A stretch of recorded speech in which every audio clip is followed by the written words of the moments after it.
నమస్తే, నా పేరు ప్రశాంతి. ఎస్ న్యూస్ కు స్వాగతం. ముందుగా హెడ్లైన్స్ చూద్దాం. కోల్డ్ స్టోరేజ్ అగ్ని ప్రమాదంలో నష్టపోయిన బాధిత పసుపు రైతులకు న్యాయం కోరుతూ ఈ నెల 8న దుగ్గిరాలలో మార్కెట్ యార్డ్ ముట్టడి. ఆంధ్రప్రదేశ్ రైతు సంఘం తెనాలి డివిజన్ కమిటీ ఆధ్వర్యంలో జరిగిన రౌండ్ టేబుల్ సమావేశంలో ఏకగ్రీవ నిర్ణయం.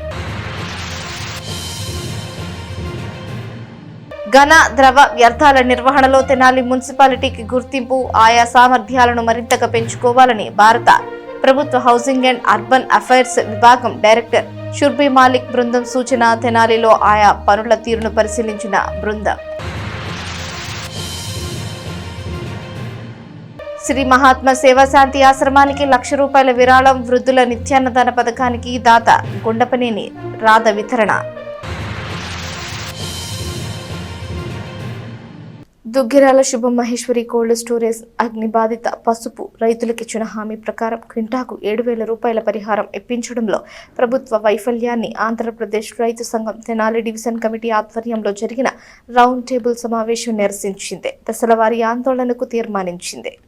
స్థానిక కొత్తపేట ఎన్జీఓ కళ్యాణ మండపంలో మంగళవారం ఏర్పాటైన రౌండ్ టేబుల్ సమావేశానికి రైతు సంఘం జిల్లా ఉపాధ్యక్షులు మొలక శివసాంబిరెడ్డి అధ్యక్షత వహించారు. పసుపు రైతుల సంఘం రాష్ట్ర కార్యదర్శి జొన్న శివశంకర్రావు మాట్లాడుతూ కోల్డ్ స్టోరేజ్లో అగ్ని ప్రమాదం జరిగినప్పుడు క్వింటా పసుపు ధర 13,400 ఉందన్నారు. వ్యవసాయ మంత్రి అచ్చెన్నాయుడుతో సమావేశంలో క్వింటాకు ₹7,000 చెల్లించేందుకు ఒప్పందం జరిగిందన్నారు. 2.5 అవుతున్న బాధిత రైతులకు న్యాయం జరగనే లేదన్నారు. రైతులు దీక్షలు చేసినప్పుడు పెమ్మసాని చంద్రశేఖర్ ఇచ్చిన హామీని నిలుపుకోలేదని విమర్శించారు. తీరా ఇప్పుడు ఫైనల్ సెటిల్మెంట్ గా మొత్తం 5,000 వచ్చేలా చూస్తానని, పసుపు రైతులు వారి వారసులు అంగీకరిస్తూ సంతకాలు పెట్టమని కేంద్ర మంత్రి పెమ్మసాని కార్యాలయం నుంచి వర్తమానం ఏమిటని శివశంకర్రావు ప్రశ్నించారు. ఆందోళన చేయకుండా ఏ ప్రభుత్వం రైతులకు న్యాయం చేయదని స్పష్టం చేశారు. ఈ నెల 8న దుగ్గిరాల వ్యవసాయ మార్కెట్ యార్డు ముట్టడి, 15న వ్యవసాయ శాఖ మంత్రి క్యాంపు కార్యాలయం వద్ద ధర్నాలో రైతులు అధిక సంఖ్యలో పాల్గొనాలని పిలుపునిచ్చారు. సమావేశం అనంతరం రైతులు సబ్ కలెక్టర్ ఆఫీస్ వరకు ప్రదర్శన నిర్వహించారు. అక్కడ తమ డిమాండ్లతో కూడిన వినతి పత్రాన్ని అందజేశారు. రైతు సంఘం జిల్లా నాయకులు దొంతిరెడ్డి వెంకటరెడ్డి, గొల్లపల్లి వెంకట సుబ్బారావు, షేక్ హుసేన్ వలి, వెంకటప్పారెడ్డి, ఎర్రి వెంకటేశ్వరరావు, భీమవరపు చిన్నరామిరెడ్డి, కళం శ్రీనివాసరెడ్డి, రవికిషోర్, లంకిరెడ్డి నాగేశ్వరరెడ్డి, కోడూరు ఆంజనేయులు, రావిల రాజేష్, జి నాగేశ్వరరావు, టి వీరరాఘవులు, బొల్లిముంత రామారావు, జొన్నల కోటిరెడ్డి పాల్గొన్నారు. ఈరోజు తెనాలి ఎన్జీఓ శుభంలో దుగ్గిరాల శుభం మహేశ్వరి కోల్డ్ స్టోరేజ్ 2024 జనవరి 19న పసుపు దగ్ధం అయిన పరిస్థితుల్లో ఆ బాధితుల సమావేశాన్ని ఇక్కడ ఏర్పాటు చేయడం జరిగింది. దానిలో ప్రధానంగా 2024 జనవరి 19న జరిగిన ప్రమాదంలో సుమారుగా 300 మంది రైతులు, 1,04,000 బస్తాలు, సుమారు ₹100 కోట్ల దగ్ధమైన పరిస్థితి. ఆ రైతులకి న్యాయం చేయాలని చెప్పేసి ఆంధ్రప్రదేశ్ రైతు సంఘం, పసుపు రైతు సంఘాలు పెద్ద ఎత్తున ఆందోళన పోరాటాలు చేసిన ఫలితంగా ఆ క్రమంలోనే ప్రభుత్వాలు మారటం, అచ్చెన్నాయుడు గారి సమక్షంలో ₹7,000 కింటాకి ఇస్తామని చెప్పేసి మార్కెట్ అధికారులు, అదేవిధంగా దుగ్గిరాల మార్కెట్ అధికారికి సంబంధించిన సెక్రటరీ, మన సబ్ కలెక్టర్ సంతకాలు పెట్టిన పరిస్థితి. ఇప్పటికీ అది కూడా జరిగి సంవత్సరం కావతా ఉంది. ఇప్పుడున్న పరిస్థితిలో కోల్డ్ స్టోర్ యజమాని ₹5,000 మాత్రమే ఇస్తాం కింటాకి, మీరు సంతకాలు పెట్టండి. ఆ సంతకాలు పెట్టే క్రమంలో ఆ రసీదులో కింద ఏం రాసి ఉందని చెప్పేసి అంటే, మీరు తీసుకున్న ₹5,000 తర్వాత మీరు ఎట్టి పరిస్థితిలో కూడా మీరు కానీ, మీ వారసులు కానీ, మీ బంధువులు కానీ కోర్టులకు కానీ ఇతర లావాదేవీలకు వెళ్ళడానికి వీలేదని చెప్పేసి ఆ రసీదులో ఉన్నది. దానిని మేము వ్యతిరేకిస్తూ ఉన్నాం. ఇవాళ మీరు అగ్రిమెంట్ ప్రకారం ఏదైతే రవికిషోర్, మేము దుగ్గిరాల శుభమహేశ్వరి కోల్డ్ స్టోరేజ్లో పసుపు నిల్వ చేసుకున్న రైతు సోదరు. మేము 2024 జనవరి 19వ తారీఖు తగలబడిన కోల్డ్ స్టోరేజీ ఆ రోజు తగలబడితే ఈ రోజు వరకు మేము ప్రతిరోజు తిరుగుతూనే ఉన్నాం, ప్రతి అధికారిని కలుస్తూనే ఉన్నాం. అధికారులు అతనికి ఎక్కువ ఫేవర్ చేస్తా రైతుల్ని ఎంతసేపటికి మీరు సర్దుకుపోవాలని చెప్తా అతనికి 10 కోట్లు ఆల్రెడీ ఇచ్చారు. కోల్డ్ స్టోరేజ్ యజమానికి 10 కోట్లు బ్యాంకులో అని చెప్పి అతనికి ఇచ్చారు. దాంట్లో అతను మాకు ముందుగా చెప్పిన పద్ధతి ఏంటంటే ₹7,000 ఒప్పందం జరిగిన రోజు అచ్చెన్నాయుడు గారి సమక్షంలో అతను లెటర్ రాసిచ్చాడు. ఏమని, మేము నాకు వచ్చే ఇన్సూరెన్స్ కానీ నాకు వచ్చే స్టాకుల మీద ఉన్న వచ్చే డబ్బులు కానీ అన్నీ నేను రైతు సోదరులకే ఇస్తానని చెప్పి ఆ రోజు సమాధానం చెప్పి నాకు లోన్ ఉంది, నా లోన్కి 10 కోట్లు పోయినాయి అని చెప్పి ఇప్పుడు నేను కట్టలేను, 7 కోట్లే ఇస్తాను అది 3 కోట్లు దాంట్లో తీసేసుకుంటున్నాడు. ఆ 7 కోట్లు కూడా అటువంటి పసుపు ఇవాళ పసుపు రైతులకి అశుభం కూర్చుంది. అట్లాగే కోల్డ్ స్టోరేజ్ పేరు కూడా శుభం మహేశ్వరి. కానీ ఆ శుభం మహేశ్వరి 300 మంది రైతులది 100 కోట్ల రూపాయల ఆస్తి ఆయన నిర్లక్ష్యం కారణంగా తగలబెట్టాడు. ఆయన మీద వెంటనే ప్రభుత్వం చర్యలు తీసుకోవాలి, కఠినంగా శిక్షించాలి. భవిష్యత్తులో ఇటువంటి అగ్ని ప్రమాదాలు మరీ కోల్డ్ స్టోరేజ్ యజమాని చేయకుండా, సాహసించకుండా చర్యలు తీసుకోవాలని ప్రభుత్వాన్ని డిమాండ్ చేస్తున్నాం. ఈరోజు ఈ యొక్క రౌండ్ టేబుల్ సమావేశం నిర్ణయించింది ఏమిటంటే, ప్రభుత్వం ఒప్పందం ప్రకారం క్వింటాల్కి 7,000 రూపాయలు ఇస్తానన్న హామీని అమలు చేయకపోయినందుకు నిరసనగా రేపు 8వ తేదీన జూన్ 8వ తేదీన చలో దుగ్గిరాల మార్కెట్ యార్డు, రెండవది 15వ తారీఖు మరి వ్యవసాయ శాఖ మంత్రి అచ్చెన్నాయుడు గారి క్యాంపు కార్యాలయానికి చలో పిలుపు ఇవ్వటం అనేది జరిగింది. దీనికి రైతులంతా కూడా పాల్గొని మొత్తం ఈ 8 జిల్లాల్లో ఉన్న రైతులు 300 మంది రైతులు, వారి కుటుంబ సభ్యులు, బంధువులు, మిత్రులు అందరూ కూడా సహకరించి ఈ రైతు ఉద్యమాన్ని బలోపేతం చేయాలని మేము విజ్ఞప్తి చేస్తున్నాం. కలెక్టర్ గారు ఉన్నారు, ఆయన ఏం చేశారంటే చీఫ్ పర్సనల్ సెక్రటరీ మార్కెటింగ్ వాళ్ళకి కూడా ఇచ్చారండి. అగ్రికల్చర్ అండ్ మార్కెటింగ్ ఇద్దరికి కూడా లెటర్ ఇచ్చాడు ఆయన. తర్వాత జిల్లా కలెక్టర్ గారికి కూడా ఆయన కాపీని పంపించడం జరిగింది. అందుకని ఇవాళ మనం ఏం అడుగుతున్నాం అంటే అధికారులందరినీ కూడా, ఒకనాటి ప్రతిపక్ష నాయకులు గారు, ఇవాళ ముఖ్యమంత్రి గారు మీకు ఇచ్చినటువంటి లెటర్స్ మీద మీరు ఏం చర్యలు తీసుకున్నారు, ఎంతవరకు వచ్చింది, ఏం చేశారో మాకు రిప్లై ఇవ్వండి. ఆ లెటర్లు అట్లా ఆ రకంగా చేయడానికి రాజ్యాంగంలో లేదంటే లేదని చెప్పండి. ఒకవేళ రాజ్యాంగంలో ఉంది చేయాలంటే చేస్తామని చెప్పండి. ఆ స్పష్టత ఇష్యూని క్లించ్ చేసి కరెక్ట్గా ఈ టైంలో మేము చేస్తామని చెప్పాలి. ఇప్పటిదాకా మీరు ఇన్సూరెన్స్ కంపెనీతోటి వీళ్ళతోటి ఏం మాట్లాడాలి అవన్నీ భాగం. ఘన ద్రవ వ్యర్థాల నిర్వహణను మరింత విస్తృతం చేసుకోవాల్సిందిగా భారత ప్రభుత్వ హౌసింగ్ అండ్ అర్బన్ అఫైర్స్ విభాగం డైరెక్టర్ షుర్బీ మాలిక్ మున్సిపల్ అధికారులకు సూచించారు. భారత ప్రభుత్వ హౌసింగ్ అండ్ అర్బన్ అఫైర్స్ విభాగం director Shurbi Malik, ADB consultant Manoj Mathur, NPMU Deepak గోయల్లు మంగళవారం తెనాలి పట్టణంలో పర్యటించారు. మున్సిపాలిటీ ఆధ్వర్యంలో స్థానిక బుర్రిపాలెం రోడ్డులోని కంపోస్ట్ యార్డులో ఘన వ్యర్థాల నిర్వహణ, పూలే కాలనీలోని 10 MLD మురుగునీటి శుద్ధి ప్లాంట్ను పరిశీలించారు. తెనాలి పట్టణంలో అటు ఘన ఇటు ద్రవ వ్యర్థాల నిర్వహణ జరగడంపై సంతృప్తిని వ్యక్తం చేశారు. కంపోస్ట్ యార్డులో చెత్త నిర్వహణను ఇప్పుడున్న 1.47 లక్షల టన్నులకు మించేలా చూడాలని చెప్పారు. పూలే కాలనీలోని 10 LNG ద్రవ వ్యర్థాల నిర్వహణ సామర్థ్యాన్ని 15 నుంచి 20కి పెంచుకోవాలని సూచించారు. మొక్కల సంఖ్యను అధికంగా ఉండేలా చూడాలని షుర్బీ మాలిక్ తెలిపారు. రాబోయే రోజుల్లో ప్రతి ఇంటి నుంచి 4 బుట్టల్లో చెత్త సేకరణ జరగాల్సి ఉంటుందని చెప్పారు. పెద్ద మొత్తంలో చెత్త వచ్చే కంపెనీలు, సంస్థల వారే ఆ చెత్తను ప్రాసెస్ చేసుకోవాల్సి ఉంటుందని చెప్పారు. ఈ కార్యక్రమంలో మున్సిపల్ కమిషనర్ జె రామాపలనాయుడు, ఆరోగ్య అధికారి doctor Movva Yesubabu, municipal engineer P Srikanth ఇతర సిబ్బంది పాల్గొన్నారు. Government of India ministry of housing and urban affairs department నుండి secretary madam, so central government solid waste management and liquid waste management schemes state గవర్నమెంట్స్లో ఎట్లా implement అవుతున్నాయి, అట్లాగే 15th ఫైనాన్స్ కమిషన్లో అమృత scheme కింద కానీ, అట్లాగే solid waste management Swachh Bharat machine కింద కానీ అనేక రకాల ఫండ్స్ అనేటువంటివి రావడం జరిగింది.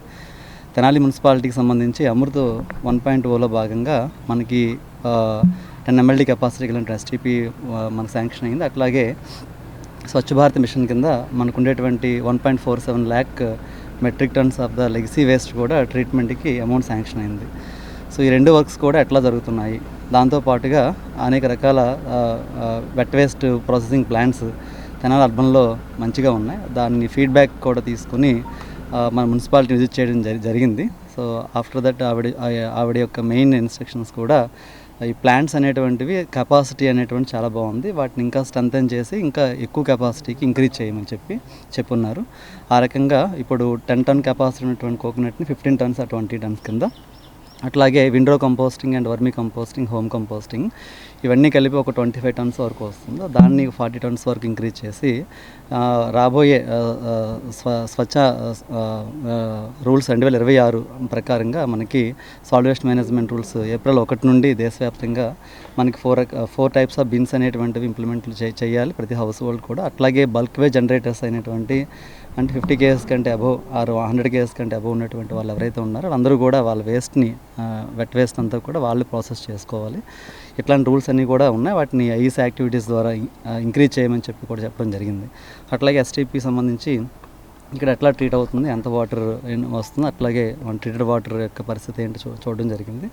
సంతృప్తి వ్యక్తం చేశారు. తెనాలిలో మన రీజియన్లోనే ఎక్కడ కూడా ఒకే మున్సిపాలిటీలో 1 lakh అండ్ అబోవ్ ఉన్నటువంటి మున్సిపాలిటీస్లో తీసుకుంటే సాలిడ్ వేస్ట్ మేనేజ్మెంట్ కానీ లిక్విడ్ వేస్ట్ మేనేజ్మెంట్ కానీ 2 రకాల వేస్ట్ మేనేజ్మెంట్ ఇంప్లిమెంట్ అవుతున్నటువంటి మున్సిపాలిటీ తెనాలిగా గుర్తింపు పొందింది సెంటర్లోనే. అందుకోసమే సెంట్రల్ టీమ్స్ కూడా వచ్చారు, వాళ్ళ యొక్క అభిప్రాయాలు వ్యక్తం చేస్తారు మంచిగానే. ఇంకా 1 or 2 చిన్న రెక్టిఫికేషన్స్లో భాగంగా ఈ యొక్క ప్లాంట్ కెపాసిటీ ఇంక్రీజ్ చేసుకుని చెప్తున్నారు. అది అమౌంట్ కార్పొరేట్ రంగంలో ఉపాధి అవకాశాలు అత్యంత పోటీతో కూడుకున్న ప్రస్తుత తరుణంలోనూ తమ కళాశాలకు చెందిన 3 విద్యార్థులు టీసీఎస్ కంపెనీలో ఐటీ ఉద్యోగాలకు ఎంపిక కావడం హర్షణీయమని తెనాలి ప్రియదర్శిని డిగ్రీ కళాశాల ప్రిన్సిపల్ చింతల శ్రీనివాసరావు అన్నారు.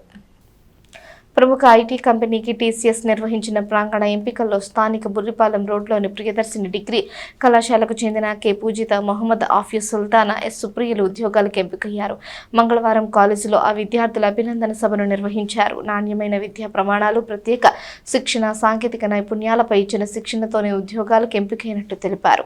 College vice principal Bollimuntha Sivaramakrishna మాట్లాడుతూ తమ కాలేజ్ విద్యార్థులు డిగ్రీతో పాటు ఉద్యోగంతో బయట ప్రపంచంలోకి అడుగు పెట్టేలా ప్రత్యేక విద్యా ప్రణాళికతో ముందుకు సాగుతున్నామని అన్నారు. డిగ్రీ ఫైనల్ ఇయర్ విద్యార్థులు 56 మంది వివిధ కంపెనీలలో ఉద్యోగాలు సాధించారని తెలిపారు. ఈ కార్యక్రమంలో కళాశాల BCom HOD Bhogireddy Venkata Subbarao, CRT program coordinator Ayinampudi Rajani, Telugu అధ్యాపకులు తన్నీరు కళ్యాణ్ కుమార్, కళాశాల సూపరింటెండెంట్ ఏ జగన్మోహన్ రావు, వివిధ విభాగాల హెచ్ఓడీలు, అధ్యాపకులు పాల్గొన్నారు. రీసెంట్గా జరిగినటువంటి టీసీఎస్ క్యాంపస్ డ్రైవ్లో మా కళాశాలకు సంబంధించినటువంటి 3 విద్యార్థినులు గ్రాడ్యుయేట్ ట్రైనీస్గా సెలెక్ట్ అయినందుకు వాళ్ళని అభినందిస్తూ ఉన్నాం. ఈ టీసీఎస్ కంపెనీలో ఈ గ్రాడ్యుయేట్ ట్రైనీస్గా సెలెక్ట్ అయిన వీరికి వార్షిక వేతనం సంవత్సరానికి వచ్చేసి 2 లక్షల రూపాయలు ఉంటుంది. ఆ వార్షిక వేతనం 2 లక్షల రూపాయలతో పాటు వారికి, వారి కుటుంబానికి 5 లక్షల వరకు ఏమవుతుందంటే హెల్త్ ఇన్సూరెన్స్ కూడా కవరేజ్ ఉంటుంది. అంటే ఈ సందర్భంగా నేను ఒకటి తెలియజేయదలుచుకున్నాను. అంటే ఈ విద్యార్థులు ఈ ఉద్యోగం సాధించడం ద్వారా వారి యొక్క ఆర్థిక భరోసాతో పాటు వారి కుటుంబానికి ఆరోగ్య భరోసా కూడా తీసుకురావడం అనేది చాలా గొప్ప విషయం. ఎందుకంటే ఈరోజు మనం చూసినట్లయితే సమాజంలో మరి ఆరోగ్యానికి సంబంధించి మరి చాలా ఇబ్బంది పడుతూ ఉన్నాం. మరి ఈ సందర్భంగా ఇంత చిన్న వయసులోనే వీరు ఉద్యోగం సాధించడమే కాకుండా మరి కుటుంబానికి కూడా ఒక రకమైన భరోసా కల్పించడం అనేది చాలా మంచి విషయంగా మేమైతే భావిస్తూ ఉన్నాం. Placement. I sincerely thank our college management, principal sir, vice principal sir, president sir and all my faculty members for their constant guidance, support and encouragement throughout my academics. Most importantly, a special thanks to my parents for their endless sacrifices and support. They believed, supported and encouraged me in this journey. Priyadarshini degree కాలేజ్లో నా degree 3rd ఇయర్ని complete చేసుకున్నాను. ఈ మధ్య జరిగిన TCS smart hiring and ignite selection ప్రాసెస్లో నేను interview attend అయ్యి select అయ్యాను. దీనికి మెయిన్ రీజన్ మా కాలేజ్ మేనేజ్మెంట్ మాకు ఇచ్చిన training. First semester first year నుంచి మాకు సిఆర్టీ క్లాసెస్ కండక్ట్ చేసి ప్రతి వీక్ మాక్ ఇంటర్వ్యూస్ కండక్ట్ చేసి మమ్మల్ని బాగా ట్రైన్ చేసి ఇంటర్వ్యూ కాన్ఫిడెంట్గా అటెండ్ అయ్యేలా చేశారు. అండ్ ఇంకో మెయిన్ రీజన్ మా ఫ్యామిలీ మెంబర్స్ నన్ను ఇంతలా సపోర్ట్ చేసి నేను ఈ పొజిషన్లో ఉన్నానంటే they are the reason. So నా పేరు సుప్రియ, నేను చక్రేపాలెం అనే గ్రామం నుంచి వచ్చాను. సో ఈ మధ్య జరిగిన 2025-2026 టీసీఎస్ స్మార్ట్ అండ్ ఇగ్నైట్ హైరింగ్లో నేను మా ఫ్రెండ్స్ మిగతా అందరూ హైదరాబాద్ వెళ్ళి ఇంటర్వ్యూ అటెండ్ అయ్యాము. దాంట్లో మేము 3 సెలెక్ట్ అయ్యాము. దానికి నేను చాలా హ్యాపీగా ఫీల్ అవుతున్నాను. సో నేను విలేజ్ బ్యాక్గ్రౌండ్ నుంచి వచ్చినా కూడా నాకు ప్రియదర్శిని డిగ్రీ కాలేజ్లో నేర్పించిన స్కిల్ డెవలప్మెంట్ అలాగే కమ్యూనికేషన్ క్లాసెస్ వల్ల నేను ఈ ఇంటర్వ్యూ క్రాక్ చేయగలిగాను. అలాగే దళిత క్రైస్తవులు దళితులపై జరుగుతున్న దాడులను అందరం ఉమ్మడిగా ఎదుర్కోవాలనే భావనతో ఏపీ ఇండిపెండెంట్ పాస్టర్స్ వెల్ఫేర్ అసోసియేషన్ను ఏర్పాటు చేసినట్లు రాష్ట్ర అధ్యక్షులు కావూరి చక్రయ్య తెలిపారు. AP independent pastors welfare association కార్యవర్గ సమావేశం పట్టణంలోని ఐతానగర్లోని అపోస్తకల్ చర్చిలో సోమవారం రాత్రి జరిగింది. ఈ సమావేశంలో తెనాలి పట్టణ కమిటీని ఎన్నుకున్నారు. అధ్యక్షులుగా రావూరి విక్టర్ పాల్ ఎన్నికయ్యారు. ముఖ్య అతిథిగా హాజరైన రాష్ట్ర అధ్యక్షులు కావూరి చక్రయ్య మాట్లాడుతూ పాస్టర్లకు సహాయ సహకారాలు అందించి వారికి అండగా ఉండడం ఫెడరేషన్ ప్రధాన లక్ష్యాల్లో ఒకటిగా చెప్పారు. అందరి సలహాలతో రాష్ట్ర జిల్లా నియోజకవర్గ పట్టణ మండల కమిటీలు ఏర్పాటు చేసి ఆ దిశగా దళిత క్రైస్తవులు పాస్టర్ల సమస్యల పరిష్కారం కోసం కృషి చేస్తామని చెప్పారు. రావూరి విక్టర్ పాల్ మాట్లాడుతూ దేవుని సువార్తను ముందుకు తీసుకువెళుతూ సహోదరుల సమస్యల పరిష్కారం కోసం ఉమ్మడిగా ముందుకు సాగుదామని చెప్పారు. పట్టణ కమిటీ గౌరవ అధ్యక్షులుగా పి జ్ఞానేష్, ఉపాధ్యక్షులుగా ఆర్ దానియేలు, కార్యదర్శిగా రావూరి పాల్ రాజ్, కోశాధికారిగా ఏ ఇస్రాయిల్, అధికార ప్రతినిధిగా ఎం లాజరస్, ప్రధాన కార్యదర్శిగా సమాధానరావు, సహాయ కార్యదర్శిగా సిహెచ్ ఎబినేజర్, కార్యనిర్వాహక కార్యదర్శిగా కె జగదీష్ ఎన్నికయ్యారు. జిల్లా అధికార ప్రతినిధి చావలి రాజేంద్ర ప్రసాద్ సభ్యులు పాల్గొన్నారు. Andhra Pradesh independent pastors welfare association federation అనేటువంటి ఒక సహవాసాన్ని ఏర్పాటు చేయడం జరిగింది. ఈ సహవాసం ద్వారా దైవ సేవకులకు, దళిత క్రైస్తవులకు, దళితులైనటువంటి వారి పక్షంగా పోరాటం చేసి వారి యొక్క మేలు కొరకు, వారి యొక్క సహకారం కొరకు, వారి యొక్క క్షేమం కొరకు ప్రయాసపడాలని, వారి కొరకే కలిసి పనిచేయాలని, అణగారిపోయిన పరిస్థితుల్లో ఉన్న వారికి ఆదరణ కలిగించే కార్యక్రమాలు చేయాలని నిర్ణయం చేయడం జరిగింది. ఈ నిర్ణయం ప్రకారంగా తెనాలి పట్టణ పరిధిలో ఉన్నటువంటి ప్రతి ఒక్కరికి కూడా మా వంతుగా ఎవరైతే ఇబ్బందుల్లో, సమస్యల్లో, ఈ కష్టకరమైన పరిస్థితుల్లో, శ్రమల్లో, శోధనలో ఉన్నారో వారికి ఈ ఫెడరేషన్ తరఫున శుభాకాంక్షలు తెలియజేస్తున్నాము. ఈ సహవాసం ద్వారా మేలైన కార్యక్రమాలు, దైవ కృపను బట్టి ధన్యకరమైన కార్యక్రమాలు జరగడానికి మేము ఉత్సుకతతో ఉన్నాము.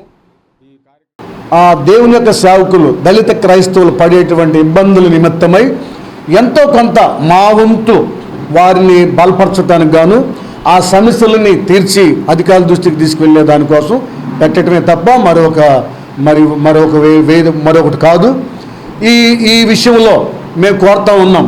తెనాలి పట్టణంలో ఉన్నటువంటి క్రైస్తవ నాయకులని, దళిత నాయకులని, అట్లా ఎస్సీ నాయకులను కూడా మేము కోరేది ఏంటంటే మాకు మీ వంతుగా మీరు ప్రార్థనా సహకారము, అట్లాగే మరి సూచనలు, సలహాలు కూడా మాకు ఇవ్వమని మేము కోరుతూ ఉన్నాం. అట్లాగే మేము ఈ విధంగా ఆత్మీయ ఉద్యమముగా వెళ్ళేటప్పుడు కానీ ఏదన్నా సమస్య వచ్చినప్పుడు మేము మరి నిరసనలు తెలియజేసే విషయంలో మాకు ఆర్థికమైనటువంటి అవసరతలు కూడా ఉన్నాయి కాబట్టి వాటి కూడా మరి మీ వంతుగా మీరు మాకు సహకరించాలని పెద్దలైనటువంటి వారిని మేము కోరుతా ఉన్నాం. పట్టణంలోని శ్రీ మహాత్మ సేవా శాంతి ఆశ్రమంలో నిత్యాన్నదాన పథకానికి దాతలు ₹1,00,000 విరాళాన్ని అందజేశారు.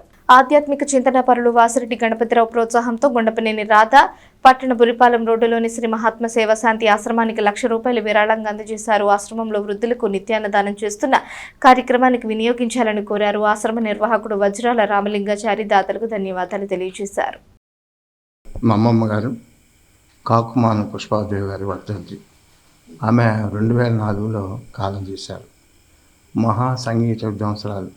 తెనాల్లో సంగీత విద్వాంసరాలు ఎవరంటే మహావాలి వెంకటప్పయ్య శాస్త్రి గారి శిష్యురాలు కాకుమాన పుష్పాదేవి గారు. మెడ్రాస్ రేడియో స్టేషన్ దగ్గర నుంచి విజయవాడ రేడియో స్టేషన్ వరకు సంగీతం, కర్ణాటక సంగీతం పాడి అందరూ మన్ననలు పొందారు.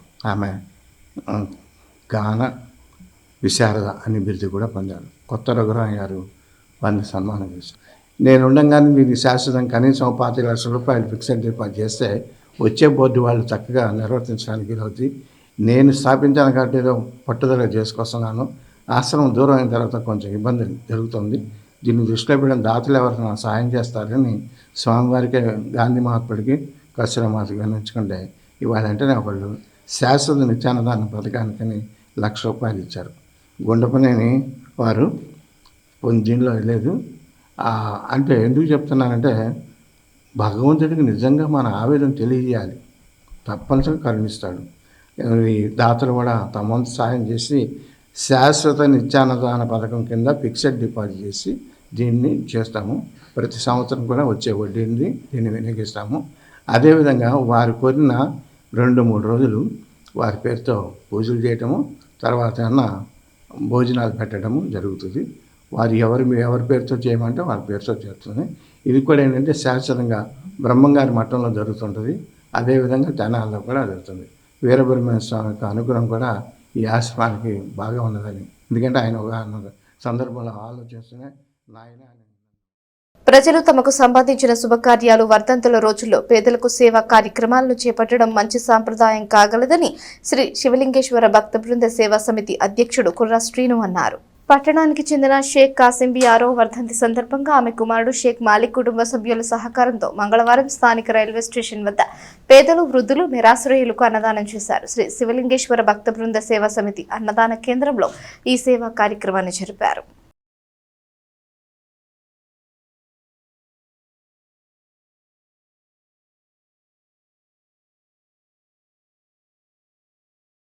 షేక్ బాకర్ గారి సతీమైనటువంటి, అలాగే నా సోదరుడు, మిత్రుడు, అన్ని విషయాల్లో కూడా నాకు తోడుగా ఉండేటువంటి మాలిక్ తల్లి గారు అయినటువంటి షేక్ కాసింబి గారి 6వ వర్ధంతి సందర్భంగా మరి స్థానిక రైల్వే స్టేషన్ సెంటర్లో శివలింగేశ్వర స్వామి భక్త బృంద ఆధ్వర్యంలో మరి జరిగేటువంటి కుర్రాసీను గారి నిర్వహించేటువంటి ఈ కార్యక్రమంలో మరి వారి వర్ధంతి సందర్భంగా ఇక్కడ మాలిక్ అన్నదాన కార్యక్రమం ఏర్పాటు చేశారు. చాలా సంతోషం. ఎందుకంటే మనం దాదాపుగా ఒక 5 సంవత్సరాల నుంచి చూస్తూనే ఉన్నాం. ప్రతి ఇంట్లో కూడా మరి చనిపోయిన వ్యక్తుల పేరును కానివ్వండి, పుట్టినరోజులప్పుడు కానివ్వండి, మన వంతు సహాయం పేద ప్రజలకు చేయాలని ఒక మంచి సదుద్దేశంతో ఏర్పాటు చేయబడినటువంటి ఈ సంస్థ ద్వారా ప్రతి కుటుంబ సభ్యుని కూడా నేను ఈ సందర్భంగా పెట్టుకుంటా ఉన్నాను. 10 మందికి అన్నం పెడితే మనకి, మన కుటుంబానికి మంచి జరుగుతుంది ఒక సదుద్దేశంతో. ప్రతి సంవత్సరం కూడా ఆనవాయితీ ప్రకారం మాలిక్ గారు వాళ్ళ తల్లిగారి సంవత్సరాల దినం జరుపుకోవడం అనేది జరుగుతుంది. అందులో భాగంగా ఈరోజు రైల్వే స్టేషన్ సమీపంలో ఇక్కడ పాదచారులకు ఇలా అన్నదానం చేయటం చాలా మంచి విషయంగా భావిస్తున్నాను. ఇలాంటి అనేక కార్యక్రమాలు, సేవా కార్యక్రమాల్లో ఆయన ఎప్పటి నుంచో చేస్తూ యువ క్రికెట్ అకాడమీ ద్వారా, అదేవిధంగా పలు సేవా సంస్థల ద్వారా ఇలా చేయటం జరుగుతుంది. రాబోయే రోజుల్లో తాను ఒక ఆర్గనైజేషన్ స్థాపించబోతున్నారు. అందులో భాగంగా మొదట ఈరోజు ఈ కార్యక్రమం జరిగింది. అయితే ఆ ఆర్గనైజేషన్ అనేది ఫామ్ అయిన తర్వాత ఇంకా మరిన్ని సేవలు మన తెనాలి ప్రాంతంకి విస్తరింపజేయాలని అందరం కోరుకుంటున్నాము. ఈరోజు వాళ్ళ తల్లిగారికి ప్రభుత్వ పాఠశాలలు, సంక్షేమ హాస్టళ్లలో ప్రవేశాలు ప్రారంభమవుతున్న సందర్భంగా తల్లిదండ్రులు తమ పిల్లలను చేర్పించాలని Dalit Bahujan resources centre deputy director Samuel Anil సూచించారు. రూరల్ మండలంలోని కటేవరం గ్రామం కమ్యూనిటీ హాల్లో మంగళవారం Dalit Bahujan resources centre city coordinator Kancharla Rajani ఆధ్వర్యంలో చిల్డ్రన్ ఎడ్యుకేషన్ క్యాంపెయిన్ నిర్వహించడం జరిగింది. బడి పిలుస్తోంది, అందరం భాగస్వామ్యులమవుదాం పేరుతో జరిపిన resources centre deputy director Samuel Anil చదువు ప్రాధాన్యతను వివరించారు. జిల్లా కోఆర్డినేటర్ చిన్నప్ప, అజీం ప్రేమ్జీ ఫౌండేషన్ ఏపీఎఫ్ ప్రతినిధి Raghu, Guntur city coordinator Irshad, CCL centre నుంచి షాహీనా, హవీలా, కృప పాల్గొన్నారు. కట్టవరం కట్ట ఏరియాలో విద్య, ఉపాధి అవకాశాల మీద అవగాహన కార్యక్రమం ఏర్పాటు చేయడం జరిగింది. మరి ఈ కార్యక్రమంలో మరి ఏపీఎఫ్ నుంచి రఘు గారు, DBRC deputy director Samuel Anil Kumar గారు, సోషల్ వెల్ఫేర్ ఆఫీసర్స్ శ్రీనివాస్ గారు పాల్గొన్నారు. మరి ఈ కార్యక్రమం ప్రధానంగా విద్యపై అవగాహన కల్పించి ప్రభుత్వ పాఠశాలల్లో, ప్రభుత్వ స్కూళ్ళల్లో ఎస్సీ ఎస్టీ పిల్లల్ని జాయిన్ చేయడం కోసం వేస్ట్ పేకర్సు అండ్ ఎయిర్ పేకర్స్కి సంబంధించినటువంటి పిల్లలు ఎవరైతే ఉన్నారో వారిని విద్యకు దగ్గర చేయాలనే ముఖ్య ఉద్దేశంతో ఈ కార్యక్రమం ఏర్పాటు చేయడం జరిగింది. ప్రధానంగా సోషల్ వెల్ఫేర్ హాస్టల్స్ నుంచి వచ్చినటువంటి వారు ప్రభుత్వ పాఠశాలల్లో, హాస్టల్లో ఉన్నటువంటి అంశాలను క్షుణ్ణంగా వివరించడం జరిగింది. అనంతరం మరి ఇక్కడ నుంచి 8 మంది పిల్లల్ని జాయిన్ చేసుకోవడానికి ఇక్కడ ఉన్నటువంటి వాళ్ళ పేరెంట్స్ జాయిన్ చేస్తామని చెప్పేసి చెప్పడం జరిగింది. స్కూల్స్ ఓపెన్ అయిన వెంటనే మరి స్కూలు, హాస్టల్లో పిల్లల్ని జాయిన్ చేయడం కోసం పిల్ల తల్లిదండ్రులు ప్రిపరేషన్ అయి ఉన్నారు. మరి దానిలో భాగంగా ఇక్కడ విద్య అందించడంలో ప్రధాన భూమిక పోషిస్తున్నటువంటి ప్రభుత్వం ఏదైతే ఉందో ఆ ప్రభుత్వం అంశాలను మొత్తం కూడాను సద్వినియోగం చేసుకోవడానికి అవకాశాలు ఉన్నాయని చెప్పేసి మధ్యాహ్న భోజన పథకం కానీ యూనిఫామ్ కానీ అదేవిధంగా పుస్తకాలు, తర్వాత వచ్చేసి మంచి ఆహారం, తర్వాత మంచి బట్టలతో పాటుగా మంచి ఉద్యోగంలో ఉన్నటువంటి బీఈడీ చేసినటువంటి టీచర్స్తో, సుశిక్షితమైన టీచర్స్తో మంచి విద్యను అందించడం కోసం ప్రభుత్వం ప్రయత్నం చేస్తూ ఉంది. మరి ఆ ప్రయత్నంలో భాగంగా మరి ఈ క్యాంపెయిన్లో ప్రభుత్వ అధికారులు, అదేవిధంగా ఏదైతే డిబిఆర్సి ఎన్జిఓగా పనిచేస్తుందో ఈ ప్రాంతంలో ఉన్నటువంటి పేదవాళ్ళందరినీ కూడాను పిల్లల్ని ప్రభుత్వ పాఠశాలలో, స్కూళ్ళలో చేర్పించాలని ఒక ముఖ్య ఉద్దేశంతో ఈ అవగాహన కార్యక్రమం ఏర్పాటు చేయడం. వార్తలు ముగించే ముందు హెడ్లైన్స్ మరోసారి. కోల్డ్ స్టోరేజ్ అగ్ని ప్రమాదంలో నష్టపోయిన బాధిత పసుపు రైతులకు న్యాయం కోరుతూ ఈ నెల 8న దుగ్గిరాలలో మార్కెట్ యార్డ్ ముట్టడి. ఆంధ్రప్రదేశ్ రైతు సంఘం తెనాలి డివిజన్ కమిటీ ఆధ్వర్యంలో జరిగిన రౌండ్ టేబుల్ సమావేశంలో ఏకగ్రీవ నిర్ణయం. ఘన ద్రవ వ్యర్థాల నిర్వహణలో తెనాలి మున్సిపాలిటీకి గుర్తింపు, ఆయా సామర్థ్యాలను మరింతగా పెంచుకోవాలని భారత ప్రభుత్వ హౌసింగ్ అండ్ అర్బన్ అఫైర్స్ విభాగం డైరెక్టర్ షుర్బీ మాలిక్ బృందం సూచన. తెనాలిలో ఆయా పనుల తీరును పరిశీలించిన బృందం. శ్రీ మహాత్మా సేవాశాంతి ఆశ్రమానికి ₹1,00,000 విరాళం. వృద్ధుల నిత్యాన్నదాన పథకానికి దాత గుండపనేని రాధ వితరణ. ఈ వార్తలు ఇంతటితో సమాప్తం. తిరిగి ప్రసారమయ్యే ఎస్ న్యూస్లో మళ్ళీ కలుసుకుందాం. అంతవరకు సెలవు. నమస్కారం.